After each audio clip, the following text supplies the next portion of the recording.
അധ്യായങ്ങൾ 12 മുതൽ 25 വരെ അബ്രഹാമിന്റെ കഥ. ദൈവം അബ്രഹാമിനെ തന്റെ മാതൃരാജ്യം വിട്ട് ഒരു വാഗ്ദത്ത ദേശത്തേക്ക് പോകാൻ വിളിക്കുന്നു.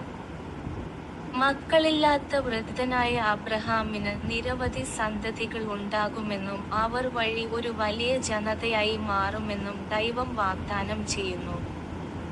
ഈ വാഗ്ദാനം അബ്രഹാമിന്റെ ഏറ്റവും വലിയ പിൻഗാമിയായ യേശുക്രിസ്തുവിൽ നിവൃത്തിയേറും. അബ്രഹാമിന്റെ ഏറ്റവും വലിയ പിൻഗാമിയായ യേശുക്രിസ്തുവിൽ ഈ വാഗ്ദാനം നിവൃത്തിയേറും.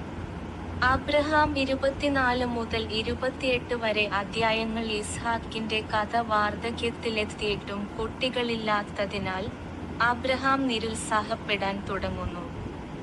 എന്നാൽ ദൈവത്തിന്റെ വാഗ്ദാനപ്രകാരം അബ്രഹാമിനും ഭാര്യ സാറയ്ക്കും അവരുടെ വാർദ്ധക്യത്തിൽ ഇസ്ഹാക്ക് ജനിക്കുന്നു.